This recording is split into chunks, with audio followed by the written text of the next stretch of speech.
It is my great honor this morning to introduce our guest, Father Bodhan Hladio.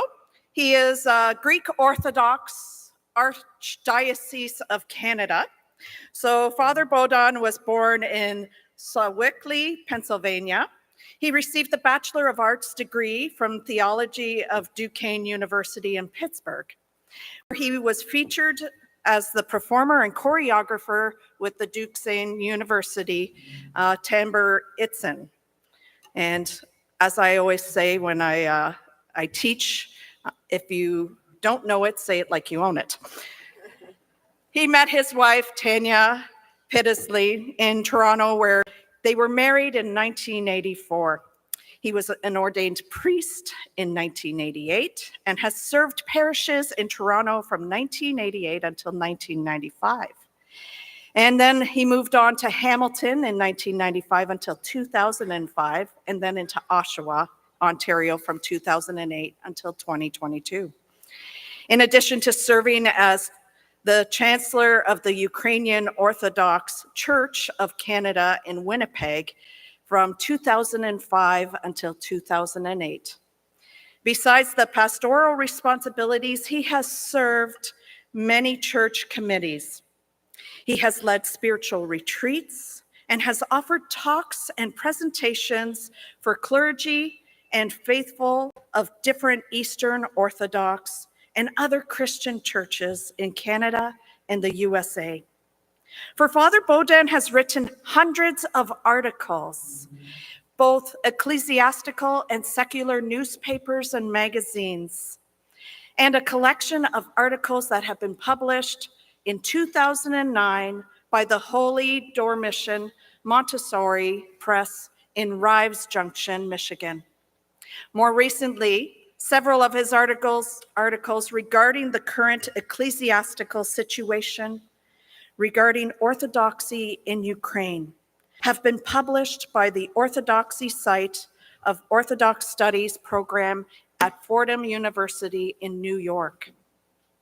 Father Bodhan has completed his Master of Theological Studies degree at Trinity College in Toronto in 2021, specializing in Orthodox and Eastern Christian studies. His thesis, entitled Construal of the Autocephaly, the Metropolo and Moscow Patriarch, and the Orthodox Church in America. Following this, he began doctoral studies at the Toronto School of Theology. And his research focuses on the history and polity of Eastern Orthodox in North America, with a special emphasis on the foundation and development of the Ukrainian Orthodox Church in Canada.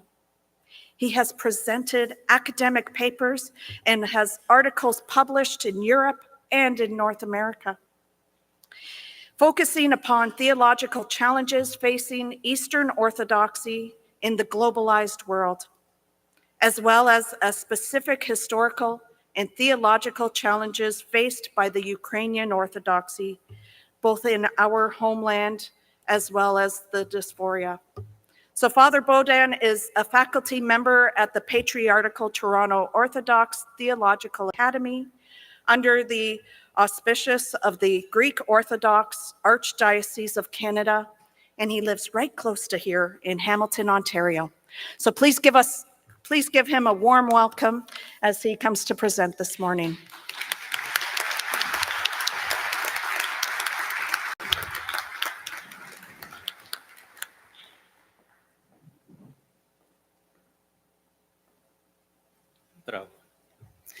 Thank you, moderator, dear Reverend Kim, brothers and sisters in Christ. Normally, a person gets up to speak and says, I'm very happy to be here. And I'm not, because if it wasn't for the war, I wouldn't probably be here, right? And none of us wants the war. So in one sense, you have to say, I'm not happy to be here. But I am very, very pleased and edified that you care enough to ask. And in that sense, I am very happy to be here. Hopefully, by the end of the talk, you will be happy that I'm here. From a Ukrainian perspective, this war is nothing new. For centuries, Ukraine and Ukrainians have experienced colonial exploitation and suffered institutional violence at the hands of the Russian Empire, the Soviet Union, and the Russian Orthodox Church. What is taking place in Ukraine now is the same decolonization process which took place in Africa, Asia, South America, and Eastern Europe in the 19th and 20th centuries. Ukraine has been attempting to extricate itself from Russian imperial and colonial rule for over 100 years, and what is going on today is the result of Russia's refusal to let go. I'll begin this presentation with a quick historical presentation of Ukraine's political and ecclesiastical history from 988 through 2014, followed by a review of important church events between 2014 and 2024. After this, I'll address the Russian world ideology propagated by the Moscow Patriarchate, considerations in regard to the human cost of the war, and offer some theological reflections, then proceed to my conclusion. The Eastern Orthodox Church is comprised of a commonwealth of independent or autocephalous churches. The Ecumenical Patriarchate of Constantinople is regarded as the first among equals of all Orthodox patriarchates and possesses a quote-unquote precedence of honor among all the other Orthodox churches, with the historical and canonical responsibility for maintaining and coordinating the activity of all Orthodox churches. There are two Orthodox churches in Ukraine. The Orthodox Church of Ukraine, or OCU, was granted autocephaly, which means simply church independence, by the Patriarchate of Constantinople in 2019. The Ukrainian Orthodox Church, or UOC, was, and still to some degree still is, a constituent part of the Moscow Patriarchate. And please note this small but very important difference. The Orthodox Church in Ukraine, OCU, refers to the new autocephalous church, while the Ukrainian Orthodox Church, or UOC, refers to the Moscow affiliated church. It's amazing how many Ukrainians get that wrong.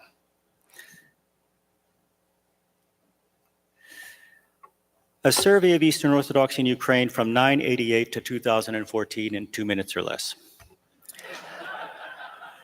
Vladimir, or Volodymyr the Great, was the Grand Prince of the territories currently comprising Ukraine, Belarus, and Western Russia, which at the time were known as Kiev and Rus. He accepted Christianity and was baptized by emissaries from Constantinople in approximately 988 AD. The city of Kiev was sacked by the Mongols in 1240, which resulted in its bishop moving north to Vladimir and eventually to Moscow, though the church in Kiev... Slow down a tiny bit. This is Yes. dense history. We want to get it. Okay. The city of Kiev was sacked by the Mongols in 1240, which resulted in its bishop moving north to Vladimir and eventually to Moscow, though the church in Kiev continued to exist as a metropolitan see under Constantinople. From the 14th through the 17th centuries, the territory of contemporary Ukraine was part of the Polish-Lithuanian Commonwealth. Constantinople fell to the Ottoman Turks in 1453, which left Moscow as the richest and most influential Orthodox center. In 1589, at the behest of the Tsar, the Ecumenical Patriarch recognized the Church of Moscow as a patriarchate, recognizing as a result its autocephalous or independent status as well. At about the same time, in 1596, due to the weak position of the Patriarchate of Constantinople under Turkish rule, a majority of the Orthodox bishops of the Kievan Metropolia within the Polish-Lithuanian Republic signed a union agreement with the Roman Catholic Church, thereby coming under the jurisdiction of the Pope of Rome. This uniate, or Eastern Catholic Church, became the favored church in Catholic Poland. The Orthodox Church was suppressed, and the clergy and faithful who remained faithful to Orthodoxy were persecuted. Peter Mohila, who served as the Orthodox Metropolitan of Kiev from 1632 till 1648, greatly strengthened the Orthodox Church in Ukraine, with the academy he founded in Kiev becoming the preeminent educational institution in the entire Orthodox world. At this time, a Ukrainian Cossack state existed on the borderlands between the Polish-Lithuanian Commonwealth and the Crimean Tatar horde. Bohdan Khmelnytsky, the leader of the Ukrainian Cossacks, signed an agreement with Muscovy in 1654 in order to counter Polish aggression. This was followed in 1686 by an agreement between the Constantinople and Moscow, whereby responsibility for ordaining the Metropolitan of Kiev was transferred from Constantinople to Moscow, with the proviso that all other aspects of the life of the Kievan Church, that is, the right to elect its own primate and bishops, the Kiev Metropolitan's privilege as the exarch of the ecumenical throne, his representative, were to remain unchanged. The Muscovite state expanded greatly between the 16th and 18th centuries. And you can see that little green thing there towards the left, which is Muscovy, which is how it started and how it eventually spread. In 1721, Peter the Great abolished the Patriarchate, and the Russian Orthodox Church became de facto a department of state, led not by a bishop, but by a holy synod consisting of bishops and lower clergy, presided over by a civil official, the Oberprokuror, in effect, the Tsar's eyes, ears, and mouth at synodal meetings. As more and more territories were integrated into the empire, the Orthodox Churches extant upon those territories were incorporated into the Russian Church, with the concomitant imposition of Russian linguistic, musical, and liturgical practices. This ecclesiastical Russification was imposed upon the Orthodox Church in Ukraine as well. A movement for church reform in Russia began in the late 19th century, culminating in the Great Moscow Council of 1917-1918, which restored the Patriarchate and embraced a more conciliar approach to church governance. Due to the Bolshevik Revolution and subsequent separation of church and state, the movement for Ukrainian church independence gained new strength, and an autocephalous constituency coalesced in Ukraine, whose main goals were the use of vernacular Ukrainian in the liturgy, the restoration of Ukrainian liturgical practices, and independence from Moscow, resulting in the establishment of the Ukrainian Autocephalous Orthodox Church in 1921. By 1930, this church had been liquidated by the Soviet authorities, following which the Holodomor, the genocidal famine of 1932-33, which claimed between 4 and 7 million victims, was perpetrated against the Ukrainian people by the Soviet regime. As a result of the Bolshevik attempt to eradicate religion, by 1939, the Russian Orthodox Church was on the brink of extinction. In order to aid the war effort, in 1943, Stalin decreed the rehabilitation of the Russian Orthodox Church and permitted the election of a patriarch. The Russian Orthodox Church obtained a limited amount of governmental tolerance and patronage in return for its loyalty to and support for the Soviet regime. The politics of the reconstituted Patriarchate reflected the politics of the Soviet Union. For example, the Moscow Patriarchate took an active role in the suppression of the Ukrainian Catholic or so-called Unia Church in 1946. And following the accession of the Russian Orthodox Church to the World Council of Churches in 1961, it consistently parroted the Soviet line in regard to international relations and defended the USSR against accusations of religious persecution, human rights violations, etc. While state authorities had not been able to completely eradicate the church in the Soviet Union, their attempt to do so was nonetheless very successful.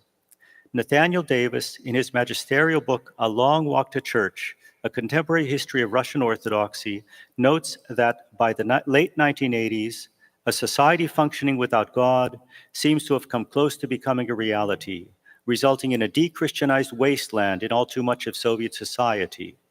He goes on to suggest that the Church's inability to cultivate this wasteland was due to its lack of active missionary work, a lack of desire on the part of the clergy to work collaboratively with the laity, and lay distrust of the clergy due to the clergy's real and/or perceived corruption and collaboration with the Soviet and post-Soviet regimes.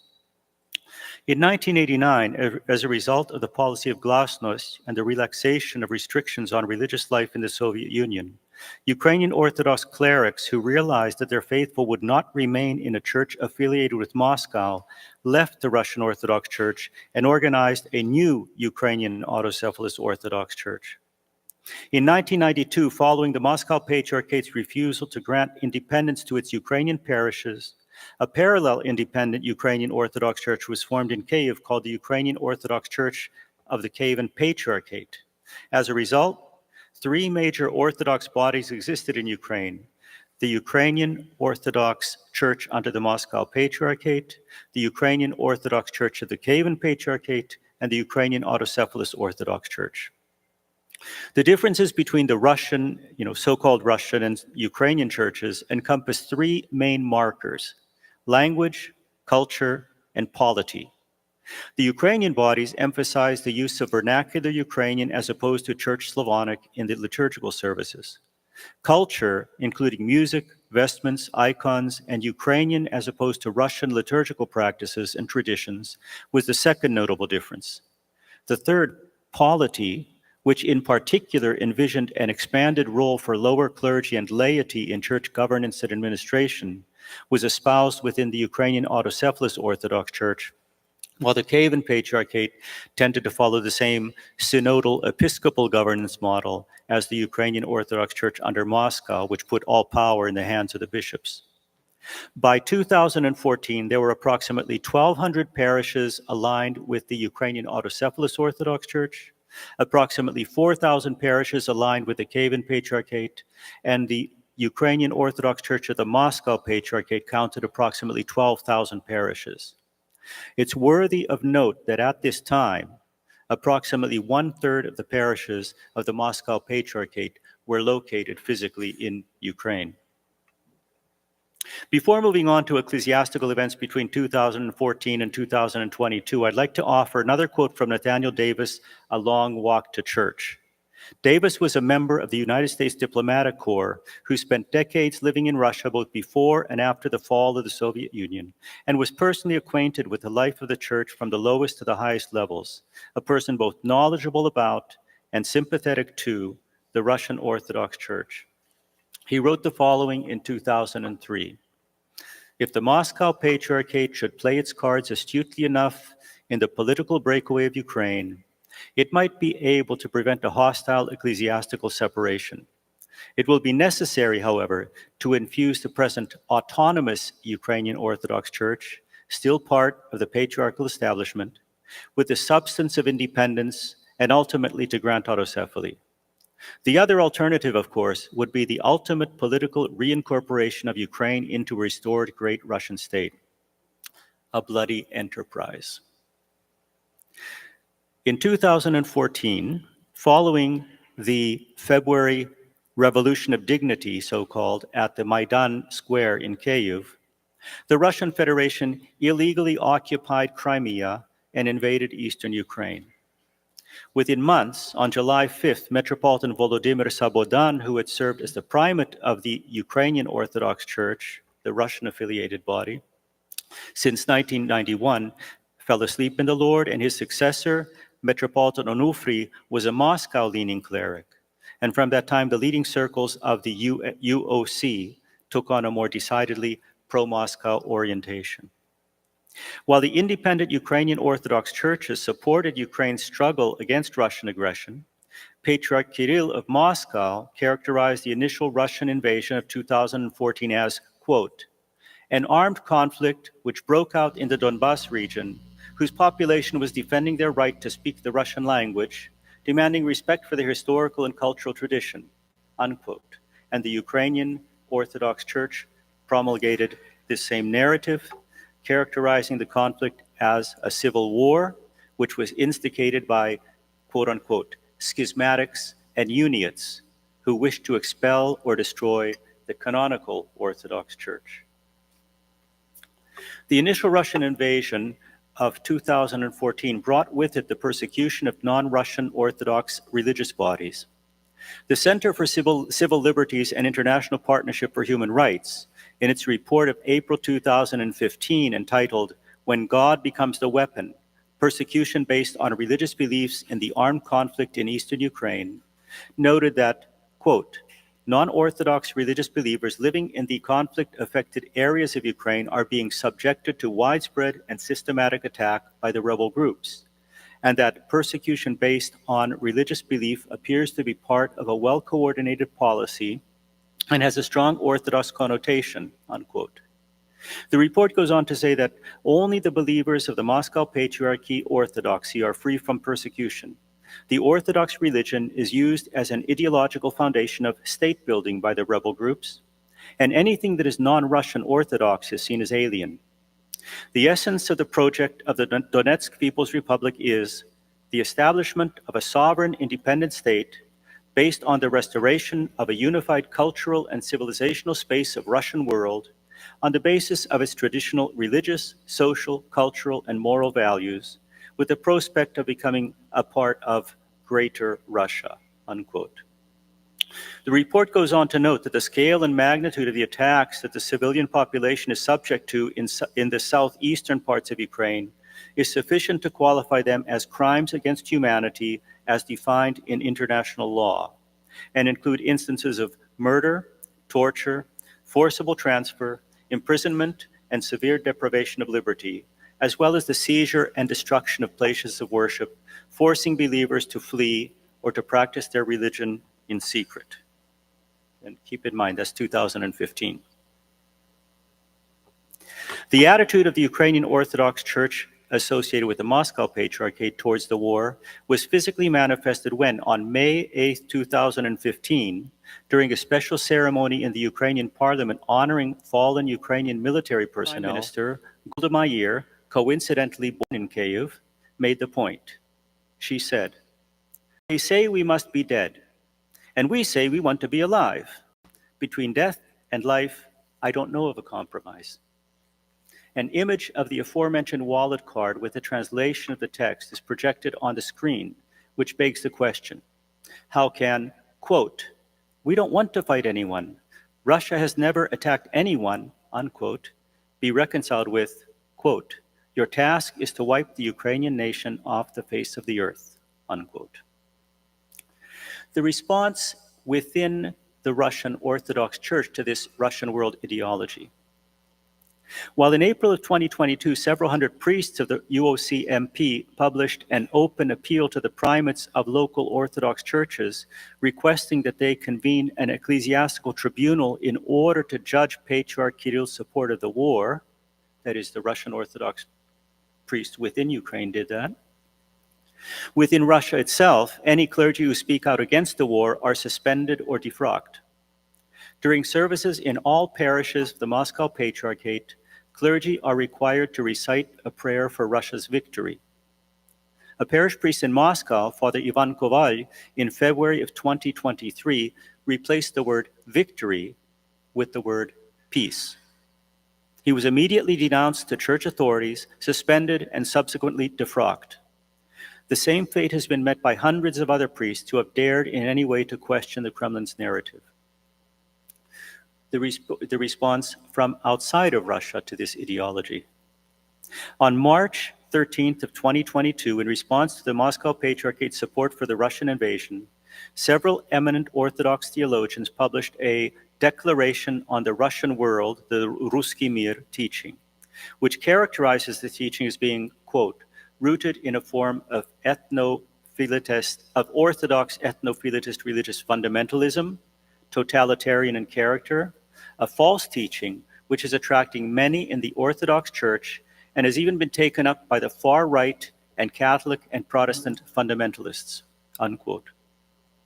A second open letter was published in February of 2024 entitled War in Ukraine and the Russian Church, which was addressed to Patriarch Bartholomew, Pope Francis, the Archbishop of Canterbury, the chairman of the Lutheran World Federation, the president of the World Communion of Reformed Churches, the general secretary of the World Council of Churches, and other church leaders, asking them, quote, to actively and immediately engage with the appropriate international institutions to facilitate the establishment of an international task force dedicated to holding accountable through sincere and impartial analysis those bishops, priests, and laity within the Russian Orthodox Church whose statements, testimonials, sermons, communications, and fabrications have sanctioned and bestowed divine approval upon violence, war.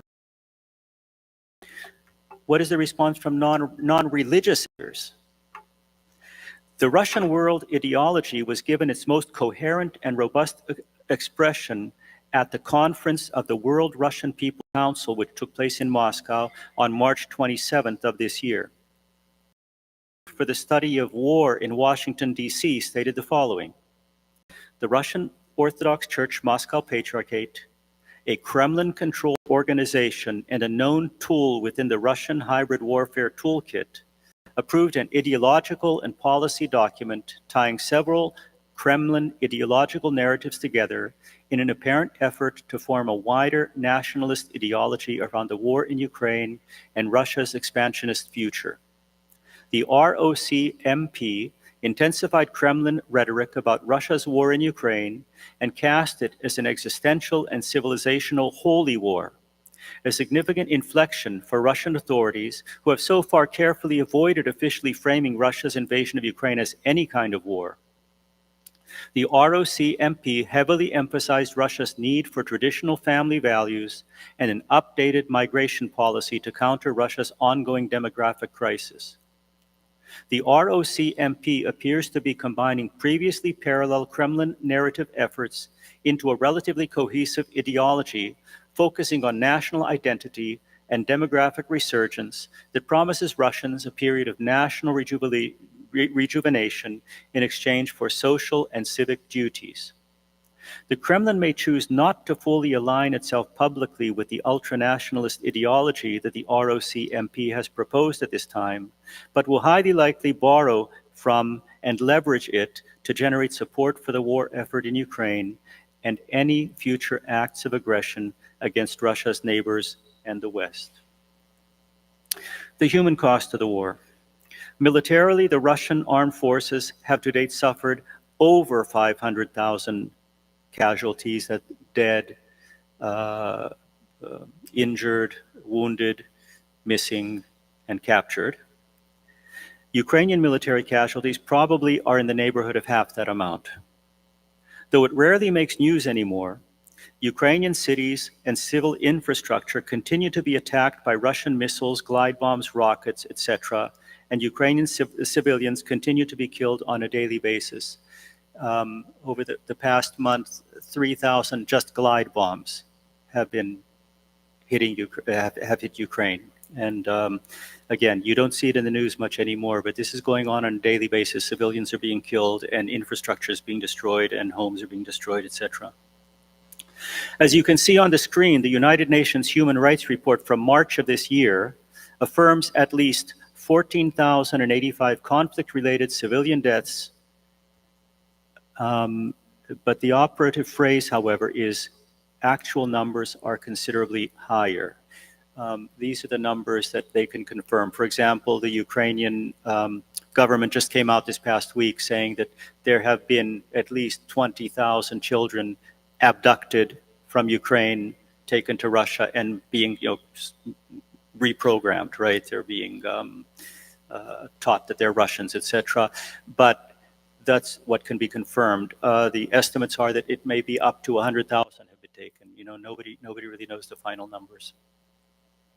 The report goes on to note the following: violations of obligations as occupying power by Russia, which include the imposition of Russian legal and administrative systems, compelling inhabitants to swear allegiance, forced conscription, transfers and deportations of citizens, the killing of civilians, the arbitrary detention of civilians and death in custody, and restrictions on freedom of expression.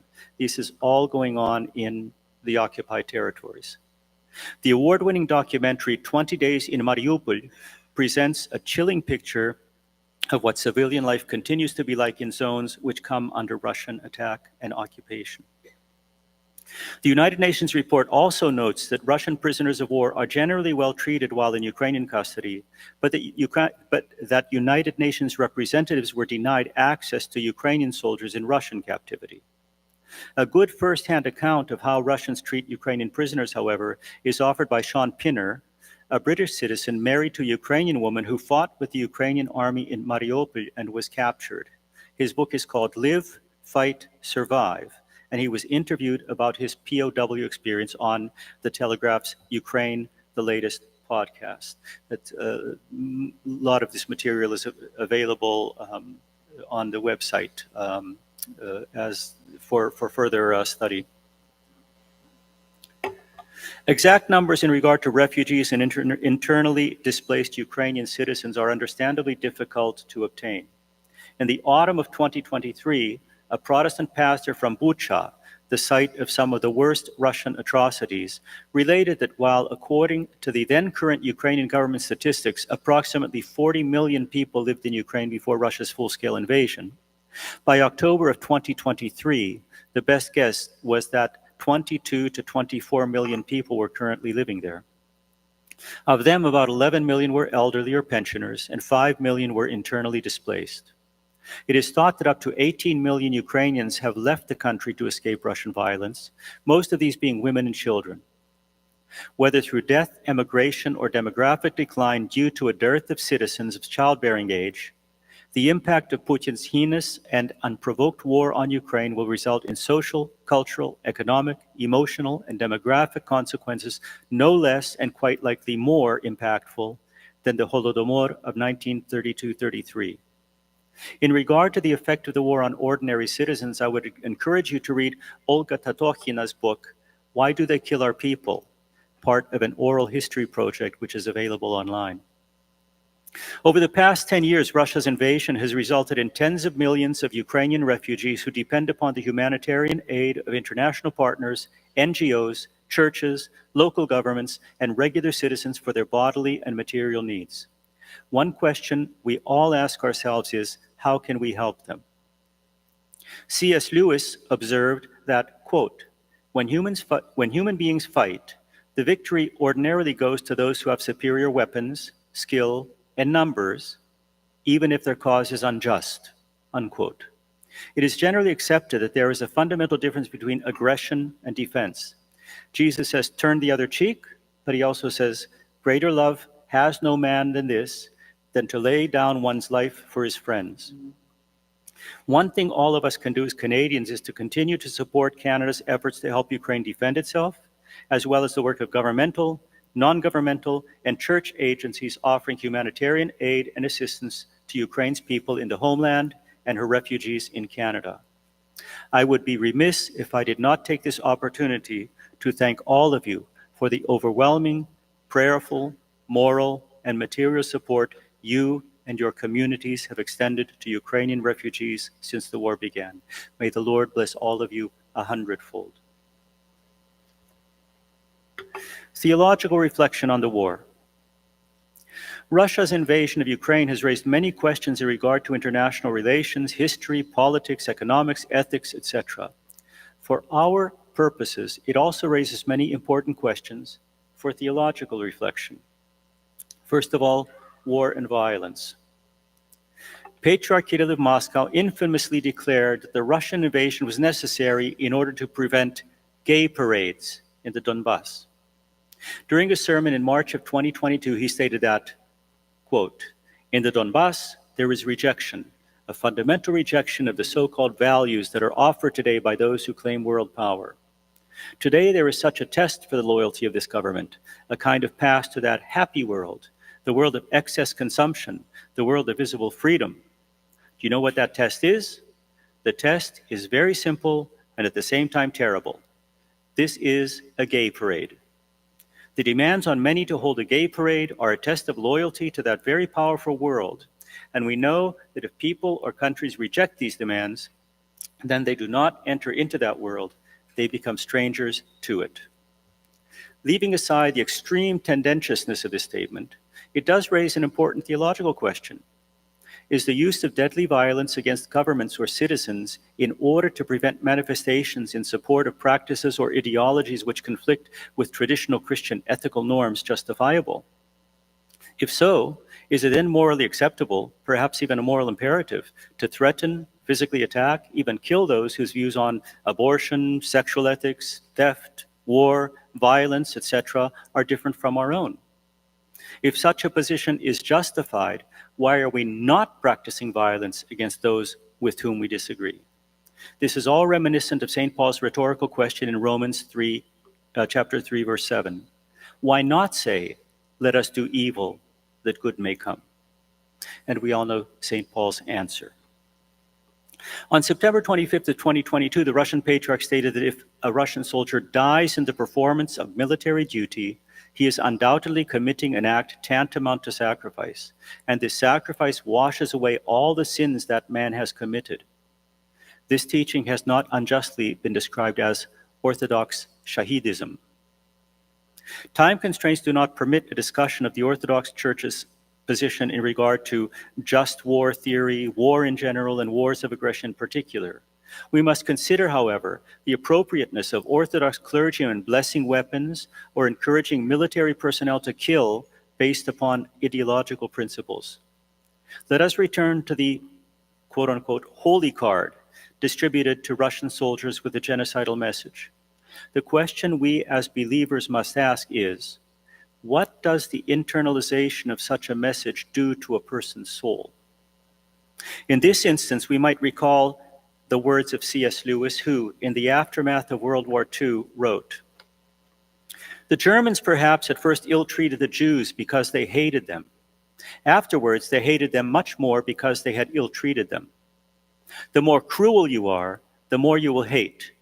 And the more you hate, the more cruel you will become. And so on in a vicious circle forever." Unquote. Those who have suffered physically, lost loved ones, been forced to flee from their homes due to violence, bombing, mines, destruction of infrastructure, etc., must be able to forgive if they are to heal.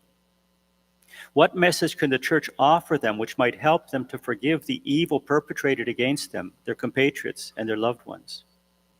Over the course of centuries, Russia has exploited, raped, and pillaged Ukraine economically, politically, culturally, spiritually, figuratively, and literally to such an extent that the Ukrainian people no longer want anything to do with Russia. Russia's unprovoked barbarism against Ukraine is as damaging to Russian souls as it is devastating to the lives of the Ukrainians killed, maimed, and traumatized by this war.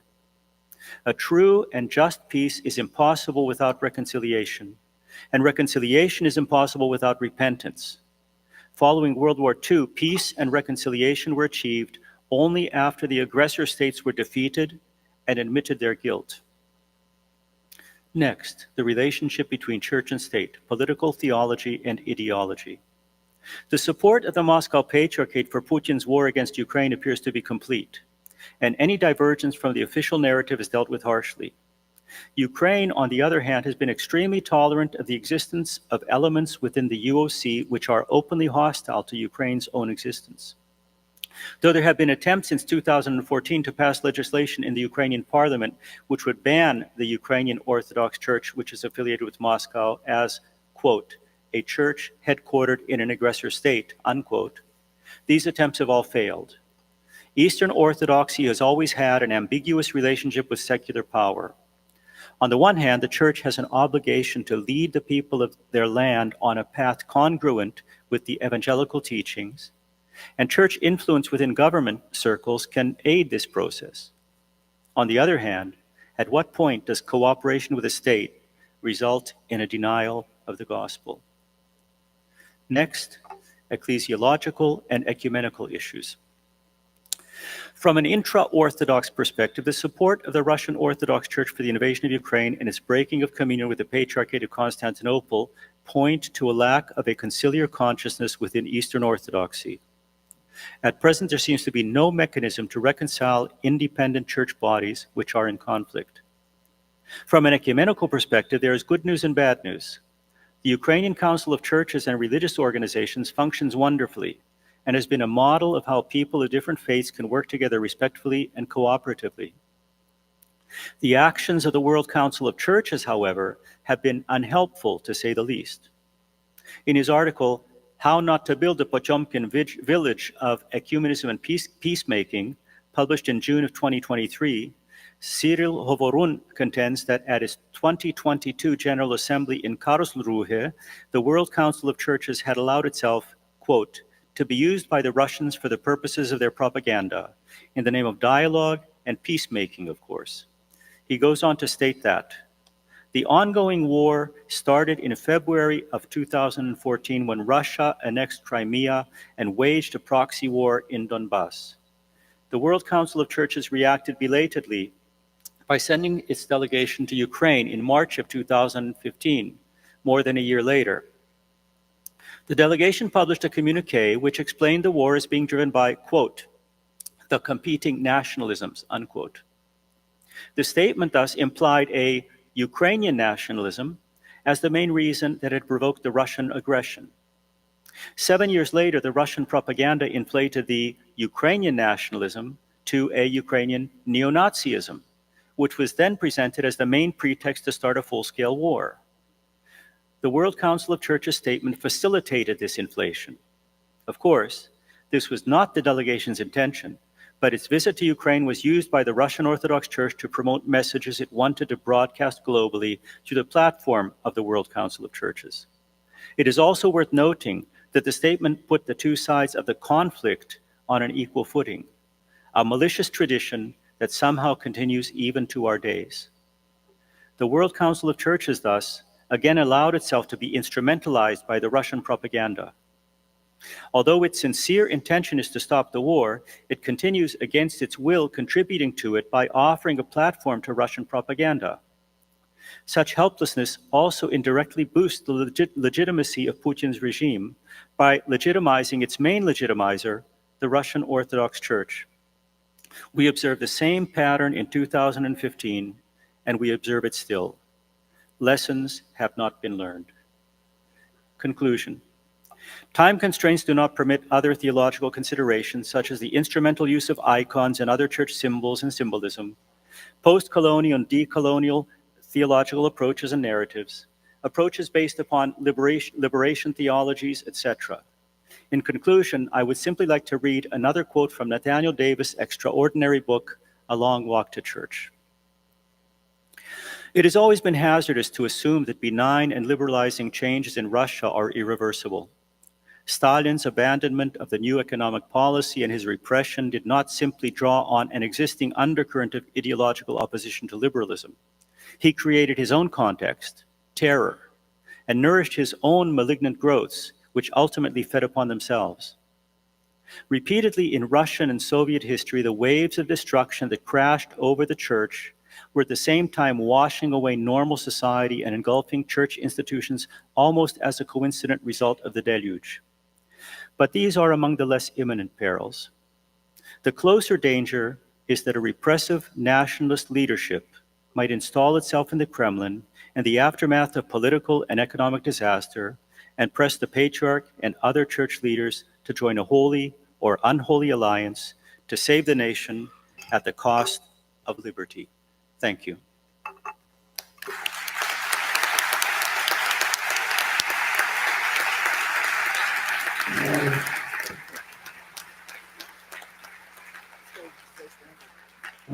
Thank you very much. I felt like I was back at school and I was really happy. You've spoken to my heart as a historian, but also as a theologian, that we need to understand how history, yeah, okay. So, yeah, this one, okay, I'll use this. So you've spoken to my heart as a historian and a theologian, that we need to understand history, and we need to understand how narratives about history are shaped and play into our understanding of what is truth today. And I think you have done us a service in helping those of us in Canada who are farther from, just geographically from that situation, to see what's really at stake. We hear bits and pieces in the news, but this has given us a narrative that helps us understand the bits and pieces that don't make sense until you see, until you go back to 1400. And so I am very appreciative of that. I think as I sat here, I also realized you help us see the parallels to some of the things we've considered even here at this General Assembly, the role of colonialism, how religion plays into colonialism, how the stories we tell ourselves religiously play into our understanding of current events. And that as we've witnessed and over the years with the Indigenous peoples here in Canada, we have suppressed stories that we now need to listen to because they are part of the truth of who we are as people in Canada. And if we don't listen to those truths, we are not, I think, following a God who is a God of truth. And so I am very thankful for your thorough and well-researched and really loving respect for us saying we can understand you, and we are glad for that. And I am so thankful that you came and gave us this time. Thank you very much. We have a little gift, and we are very, very pleased to have you with us. Thank you so much.